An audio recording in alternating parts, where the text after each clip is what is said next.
నల్గొండ అంటే ఒక పేరు కాదు, న్యాయమైన పోరాటానికి, ధర్మం కోసం నిలబడే ధైర్యానికి, సత్యం కోసం పిడికిలెత్తే తెగింపుకు, నీతికి, నిజాయితీకి, నిబద్ధతకు, అన్యాయంపై తిరగబడే పోరాటానికి ప్రతీక. ఆనాటి సాయుధ పోరాటం నుంచి నేటి శ్రీకాంతాచారి అమరత్వం దాకా మనదంతా సత్య ధర్మాసింహనే. మనమంతా నల్గొండ బిడ్డలుగా గర్వపడదాం, నల్గొండ బిడ్డలమని గెలువెత్తి చాటుదాం. నల్గొండ స్ఫూర్తిని, పోరాటాన్ని అనువనువున ఉనికి పుచ్చుకొని తెలంగాణ రాష్ట్ర ఏర్పాటు కోసం ఆనాడు నేను మంత్రి పదవిని తృణప్రాయంగా వదిలేసిన సంగతి మీ అందరి మధ్యలో ఉన్నదే. తెలంగాణ రాష్ట్ర ఉద్యమంలో ఆనాడు కొండా లక్ష్మణ్ బాపూజీ, మరి చెన్నారెడ్డి, మొన్నటి ఉద్యమంలో మీ నల్గొండ బిడ్డ కోమటిరెడ్డి వెంకటరెడ్డి మాత్రమే తెలంగాణ రాష్ట్రం కోసం నిజాయితీగా మంత్రి పదవులను వదిలిపెట్టిన సంగతి మీ అందరికీ తెలిసిందే. మీకు పదవి కావాలా, ప్రజలు కావాలా అనే సందర్భం ఎదురైనప్పుడు నాకు ప్రజలే కావాలని స్వరాష్ట్రం కోసం 11 రోజులు ఆమరణ నిరాదీక్ష చేసిన సందర్భం మీ యాదిలో ఉన్నది.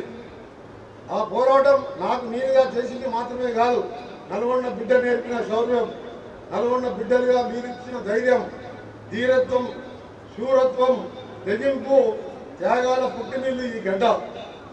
ప్రశ్నించకపోతే జవాబు దొరకదు, ప్రయత్నించకపోతే విజయం దక్కదు. నేటి మన స్వేచ్ఛావాయుల వెనుక దాగి ఉన్న నాటి సాయుధ రైతాంగ పోరాట అమరవీరులు, మన నల్గొండ బిడ్డల త్యాగాలు నేడు గుర్తు చేసుకోవాల్సిన అవసరం ఉన్నది. గేయాలు, గాయాలతో మన గడ్డ చరిత్ర సమస్తం పోరాటాలమే. తిండి కోసం పోరు, జాగ కోసం పోరు, అస్తిత్వం కోసం పోరు, ఆత్మాభిమానం కోసం పోరు, జలం కోసం పోరు, జనం కోసం పోరు, స్వయం పాలన కోసం పోరు. పోరాడకుండా మనకు ఏది సులువుగా దక్కలేదు. అందుకే నల్గొండ అంటేనే పోరు గడ్డగా పేరు గాంచింది. పుట్టుక నీది, చావు నాది, బ్రతుకంతా దేశానిది అని చెప్పిన కాళోజీ గారి మాటలు నాలో ఎప్పుడూ స్ఫూర్తిని నింపుతూనే ఉంటాయి. ఈ గడ్డ మీద నా తల్లిదండ్రులు నాకు జన్మనిస్తే ఈ గడ్డ రుణం తీర్చుకునే భాగ్యం నా ప్రజలు నాకు కల్పించారు.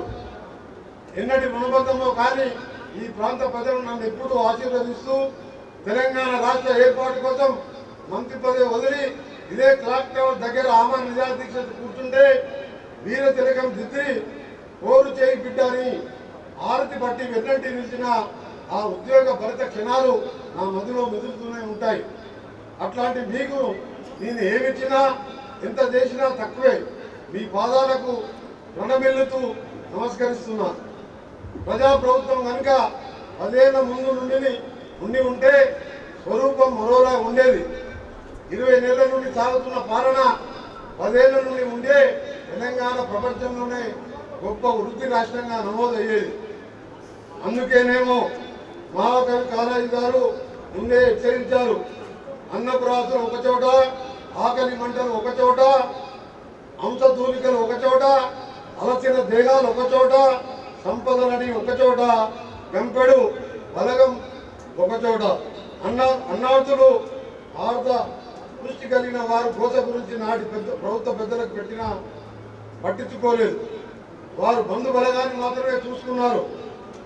ఈ ప్రాంత కవి సుద్దాల హనుమంతు ఆనాడే అన్నాడు, ఎన్నో ఆశలతో చెమడోడ్చి దున్నుకున్న బంజరు భూమి కన్ను బట్టి మాయపన్ని తన్ను గుంజుకునేరు భూస్వామి అన్న, నీవు కన్న కరుడు వ్యర్థమయ్యా కదా అని ధరణి తెచ్చి అన్నదాతను ఆగం చేసినారు. కావలసిన వారికి అడిగినా కూడా జాగా ఇచ్చుకున్నారు. పేదల నోట్లో మట్టి కొట్టి వాళ్ళు విలాసమైన జీవితాన్ని అనుభవిస్తున్నారు. ఈ జిల్లా నుంచి గతంలో విద్యాశాఖ మంత్రిగా ఉన్న వ్యక్తి ఉన్న విద్య గురించి పట్టించుకున్న పాపాన పోలేదు. ఎంతో ఖ్యాతి గడించిన మహాత్ముల పేరు మీద ఉన్న మహాత్మా గాంధీ యూనివర్సిటీ ఏనాడు కాలు మోపలేదు. మళ్ళీ నేను స్వరాష్ట్రంలో మంత్రి అయిన తర్వాతనే యూనివర్సిటీకి పూర్వవైభవం తెచ్చేందుకు శ్రీకారం చుట్టడం జరిగింది.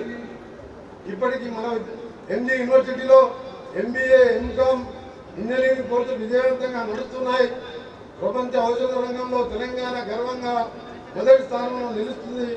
ఈ ప్రాధాన్యత దృష్టిలో ఉంచుకొని 2026-27 సంవత్సరం నుండి బి ఫార్మసీ కోర్సులతో పాటు LLB LLM న్యాయ విద్యా కోర్సులను కూడా ప్రారంభిస్తున్నామని ఈ వేదిక నుండి మీ అందరికీ శుభవార్త చెప్పడం నాకెంతో ఆనందంగా ఉన్నది. ఇదంతా నానానికి ఒకవైపు ఉమ్మడి రాష్ట్రంలో నరవణకు జరిగిన అన్యాయమే గత 10 ఏళ్లలోనూ జరిగింది. విద్య, వైద్యం, తాగునీటి సౌకర్యాల కల్పనలో తీవ్రమైన అన్యాయం జరిగింది. 10 ఏళ్ల గత ప్రభుత్వం నిర్లక్ష్యాన్ని సరిదిద్దుతూ నల్లగొండను బంగారు కొండగా తీర్చిదిద్దాలనే సంకల్పంతో నేను, నా సహచర జిల్లా మంత్రులు, ఎంపీలు, ఎమ్మెల్యేలు, కలెక్టర్లు, ఎస్పీ గారు, అధికారులు మరియు ఇతర ప్రజాప్రతినిధులందరూ సమిష్టిగా కృషి చేస్తున్నాం. ఈ క్రమంలోనే గౌరవ ముఖ్యమంత్రి గారు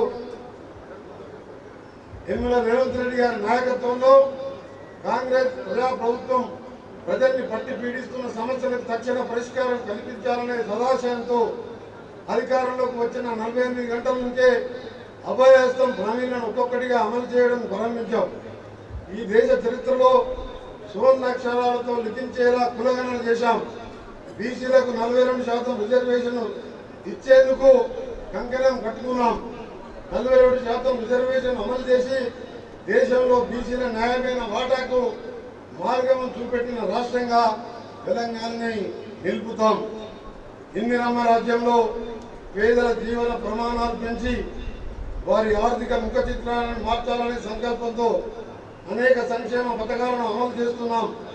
అమలు చేసే ప్రతి పథకం అర్హులైన లబ్ధిదారులకు చేరాలనే ఆలోచనతో ఇందిరమ్మ గ్రామ సభలు నిర్వహించి ప్రజల నుంచి స్వీకరించి పథకాలు అమలు చేస్తున్నాం. ఒకవైపు సంక్షేమం, మరోవైపు ప్రగతి చోదక పంత్రంతో ముందుకు సాగుతున్నాం. రాష్ట్రంలో పేదరికాన్ని తరిమివేసి ప్రతి ఇంట్లో ప్రగతిని నింపాలని కృషి చేస్తున్నాం. ఇందులో భాగంగా రాష్ట్ర అభివృద్ధికి జీవనాడులైన రోడ్లని అభివృద్ధి చేస్తున్నాం. రోడ్లు బాగుంటే రాష్ట్ర అభివృద్ధి ముఖ చిత్రమే మారిపోతుంది. అందుకే R&D శాఖ ద్వారా హైబ్రిడ్ అన్నిటి రహదారులు నిర్మిస్తున్నాం. 3 దశల్లో నిర్మించే హ్యామ్ రోడ్ల నిర్మాణంలో మొదటి దశలో R&D శాఖ ద్వారా 17 ప్యాకేజీల్లో దాదాపు 5,190 కిలోమీటర్ రోడ్లను 6,478 కోట్లతో వచ్చే నెలలో టెండర్ ప్రక్రియ క్లోజ్ చేసుకుని పనులు ప్రారంభించబోతున్నాం. ఇందులో జిల్లా కేంద్రాల నుండి రాష్ట్ర రాజధాని 4 వరుసల రోడ్లు, మండలాల నుండి జిల్లాలకు 2 వరుసల రోడ్లు మరియు గ్రామాలను కలుపుతూ అన్ని వాతావరణకు అనుకూలమైన రోడ్లను బలోపతి చేయడమే మా వ్యూహాత్మక ప్రణాళిక. ఒక పక్క హ్యాండ్ రోడ్లను నిర్మించడంతో పాటు రాష్ట్రంలో ఉన్న జాతీయ రహదారుల విస్తరణ అభివృద్ధి కోసం 8 సార్లు కేంద్ర మంత్రులను కలవడం జరిగింది. అందులో ముఖ్యమైనది రిలయబుల్ రోడ్స్, రెడ్యూస్డ్ రిస్క్ అనే నిదానంతో ప్రజలకు మెరుగైన రహదారులు అందించాలని ఆర్మిషన్లు శ్రమిస్తున్నాం. కాంగ్రెస్ ప్రజాప్రభుత్వం అంటే కామన్ పీపుల్కి సింబల్. అందుకే సామాన్యుల దైనందిన జీవితాలను భారంగా మారుతున్న సమస్యలకు అభయహస్తం ద్వారా పరిష్కారం చూపిస్తున్నాం. మా ప్రభుత్వం రాజకీయ విమర్శల కన్నా నిరుపేదల ఆకాంక్షల్ని సీరియస్గా తీసుకుంటుంది. అందుకే మా ప్రభుత్వ సంక్షేమ కార్యక్రమాలని నిరుపేదల సెంట్రిక్గానే ఉంటాయి. అందులో మొదటిది మహాలక్ష్మి పథకం.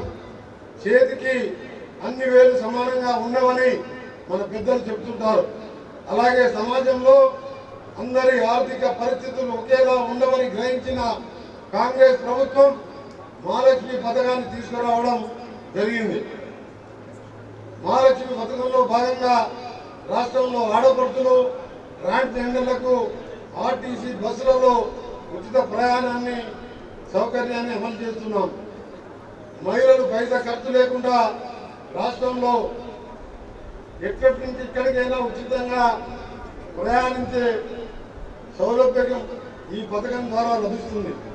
జిల్లాలో ఇప్పటి వరకు నా అక్కా చెల్లెళ్ళ కోసం 5,60,00,000 ఉచిత ప్రయాణాలు చేస్తే అందుకు గాను 249,18,00,000 రూపాయలను నా అక్కా చెల్లెళ్లకు మిగిల్చామనే సంతృప్తి కంటే గొప్పది మరేది లేదని నేను భావిస్తున్నాను.